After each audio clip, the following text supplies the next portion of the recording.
Alô, galerinha, tudo bem com vocês? Eu sou o Tio Lipe e a nossa luxo aula de hoje será sobre o reino Monera.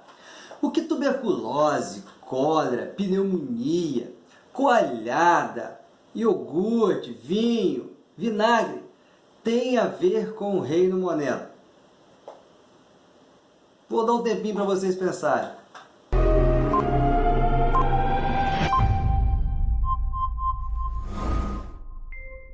Bom, se você respondeu que todos estão relacionados com as bactérias, muito bem, você acertou, parabéns! Bactérias e cianobactérias são os representantes do reino Monera. Este reino engloba os micro-organismos, procariontes, unicelulares, podem ser autótrofos, podem ser heterótrofos. Então é um mundo invisível, são seres microscópicos. Não chega a 1 micrômetro de tamanho, bem pequeno mesmo. Elas habitam quase todos os ambientes da Terra. Elas conseguem até viver nas águas termais, águas quentes. Realmente são seres que conseguiram se adaptar muito bem a diversos ambientes. Bom, se você nunca viu uma bactéria ou uma cianobactéria, acompanhe aqui no slide a imagem de algumas delas. Os filos do reino Monera são eles: Xizófita, inclui as bactérias, e Cianófita, que inclui as cianobactérias, também chamada de cianofícias ou algas azuis. São esses aqui. O domínio das bactérias, os grupos são eubactérias, que são representados pelas bactérias e cianobactérias. Aqui você tem a eubactéria Escherichia coli, ela vive no intestino, de animais, parasitas. E aqui você tem as cianobactérias. E você tem o domínio Archaea, que são as arqueabactérias, que vivem em ambientes extremos, com bastante concentração de sal, de ácidos e altas temperaturas. Que aqui você tem a imagem das arqueabactérias. As bactérias também podem viver isoladas ou formar colônias. Depende da espécie que nós estamos falando. Mas afinal, de que são formadas as bactérias? Vamos acompanhar no slide. Todas as células são formadas por membrana, citoplasma e material genético. A maioria contém um núcleo. As bactérias não contêm núcleo, o material genético fica todo espalhado, disperso pelo citoplasma. O fato de elas não terem uma membrana, chamada carioteca, diz então que as bactérias são procariontes. Então são procariontes porque não apresentam membrana nuclear. Aqui você tem a membrana plasmática, aqui você tem a parede celular e mais externa você tem a cápsula.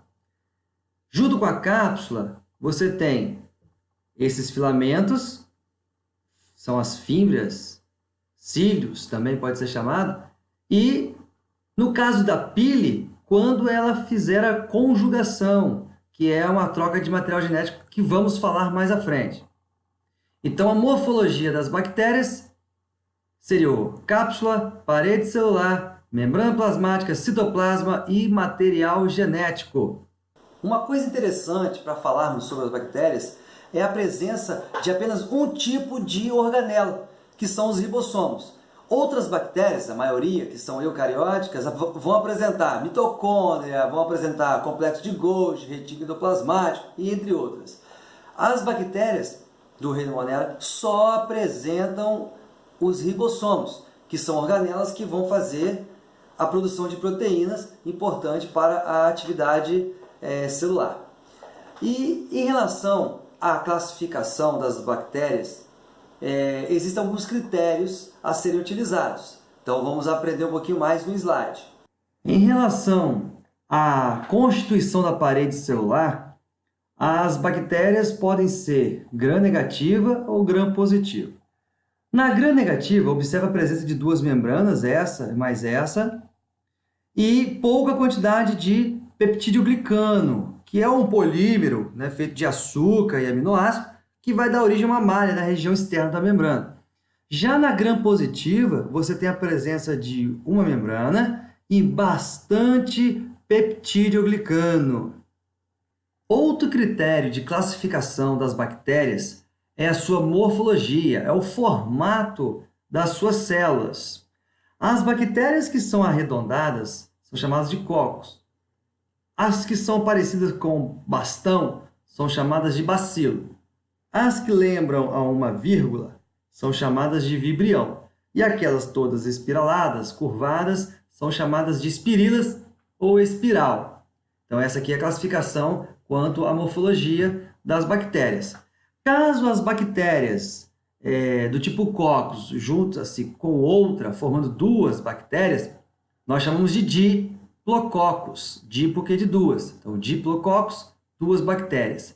Caso elas formem fileiras, nós podemos chamá-las de streptococcus. Se formarem cachinhos, estafilococcus. Critério também usado para as bactérias de bacilos, né? Aí seria diplobacillus, né? Staphylobaccillus. Tá? Então, se juntarem, a gente dá outro nome, mas a base dos nomes não muda. Coccus, bacilos, vibriões. E sobre a nutrição? As bactérias se alimentam de quê? Bactérias comem? Sim, isso mesmo. As bactérias, elas podem ser heterótrofas ou autótrofas. No caso das heterótrofas, elas podem ser divididas em saprofíticas, parasitas e mutualísticas. As saprofíticas, elas se alimentam da matéria orgânica, fazendo a decomposição. Então, as bactérias decompositoras são chamadas de saprofíticas. No caso da simbiose, as bactérias vão se associar a outros seres, como por exemplo no boi, no intestino, alimentando-se da celulose que se encontra lá. Contrapartida ajuda o boi, né, a digerir a celulose, que é um carboidrato muito difícil de ser digerido. E no caso das parasitas, elas vão causar doenças, né, vão se alimentar da matéria viva, né, e aí vão prejudicar o ser vivo, causando-lhes doenças. Então, nesse caso, é chamado de parasitas. Já as bactérias autótrofas, elas podem fazer a fotossíntese ou a quimiossíntese. Acompanha no slide. No caso da fotossíntese, as bactérias vão utilizar o gás carbônico, o gás sulfídrico, na presença da luz, na clorofila, vai acontecer uma reação química entre esses elementos, liberando matéria orgânica, que nesse caso é a glicose, a água e o enxofre.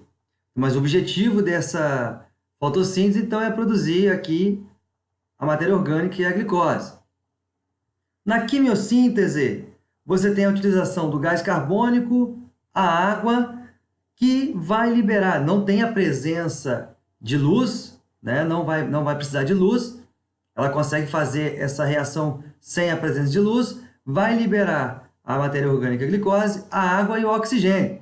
Olha que interessante, na quimiossíntese vai haver a liberação do oxigênio e na fotossíntese não vai haver a liberação do oxigênio, será o enxofre aqui. Então, na maioria das fotossínteses, o oxigênio é liberado. Das algas, das plantas, né? A fotossíntese dela libera o oxigênio. Mas aqui não. Nas bactérias, a fotossíntese libera o enxofre e na quimiossíntese libera o oxigênio. As bactérias autótrofas também podem ter colorações diferentes de acordo com o pigmento que vai predominar em suas células. Se for ficocianina, a coloração será azulada. Se for ficoeritrina, será avermelhada. E se for a clorofila, a bactéria tornar-se-á verde. Então, esses pigmentos, de acordo com a quantidade que acumula em cada célula, vai dar a cor característica delas. E a respiração das bactérias? Como funciona? As bactérias podem ser aeróbicas ou anaeróbicas. Se for aeróbica, ela vai usar o oxigênio para degradar a glicose e liberar energia. O grande objetivo é liberar energia na respiração, que é o ATP. No caso da respiração anaeróbica, o an, introduzido antes da palavra aero, dá um termo de negação. Então, ela não vai usar o oxigênio para liberar a sua energia. Então, a eficiência energética na respiração anaeróbica é menor do que na respiração aeróbica. E também tem as bactérias que fazem a respiração facultativa, ou seja, tanto fazem a aeróbica ou quanto a anaeróbica. Então, dependendo das condições, ela consegue usar ou não o oxigênio para liberar a sua energia. E a reprodução das bactérias? Como que acontece essa reprodução? Acompanhe aqui no slide o processo dos dois tipos de reprodução. As bactérias podem se reproduzir de modo sexuado ou assexuado. No caso da reprodução sexuada, não vai haver a produção de novos filhos, né? Não vai haver a formação de filhotes. Nesse caso, a reprodução vai haver apenas a troca de material genético que nós chamamos de conjugação. Uma bactéria vai encostar na outra, vão formar pontes de conjugação pela pile, que são aqueles pelinhos, são os cílios, né? E ela vai trocar informações genéticas. Observe que aqui você tem uma célula doadora e aqui uma célula receptora. Então, no caso, o plasmídio vai fornecer informação, nesse caso aqui, para a bactéria receptora. E aí, o que vai acontecer? As duas bactérias agora fizeram troca de material genético e agora as duas vão ter o plasmídio. Nesse caso, então, falamos que a reprodução é sexuada. Tem uma imagem aqui dela fazendo a sua conjugação.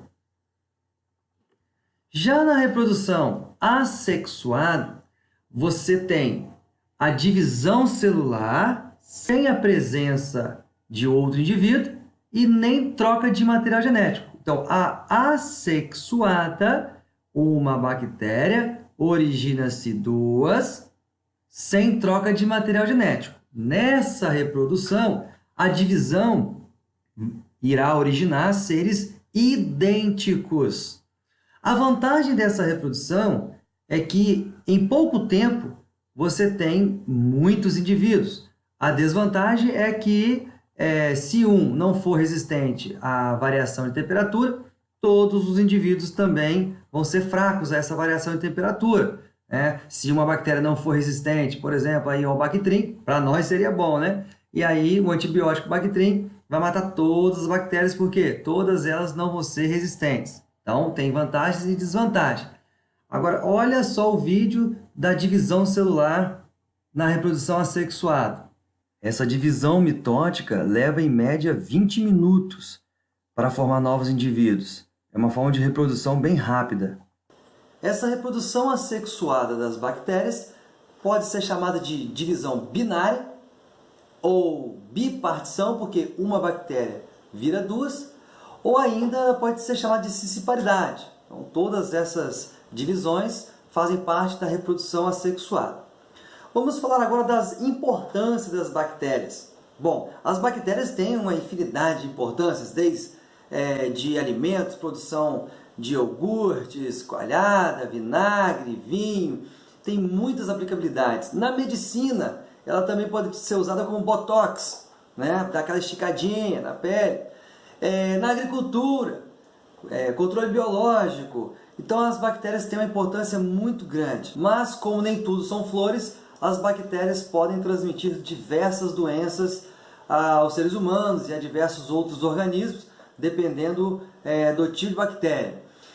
Separei aqui uma lista de nomes de diversas doenças que as bactérias podem transmitir. Vamos ver algumas delas aqui. Nessa lista de doenças temos o botulismo, intoxicação alimentar, a cólera, que é pela água contaminada, febre maculosa, que é pelo carrapato, hanseníase, ataca a nossa pele, leptospirose, que é transmitida pela água, mas pelo contato da urina, do rato que está contaminada, tétano, quando perfuramos a epiderme, a pele, e aí vai entrar na corrente sanguínea, tuberculose e pneumonia são doenças respiratórias, então pelo ar, Sífilis e gonorreia são as DSTs, doenças sexualmente transmissíveis. Então tá aqui uma lista até grande que eu preparei para vocês, das mais conhecidas doenças causadas por bactérias. E não se esqueçam, aonde você for, sempre vai ter uma bactéria lá, boa ou uma bactéria ruim. Espero que tenham gostado dessa luxo aula. Se inscreva no canal, dê um likezinho aí, ative o sininho, que logo logo estarei postando mais videoaulas, luxo aula do Tio Lipe. Valeu, galera, obrigado, até a próxima.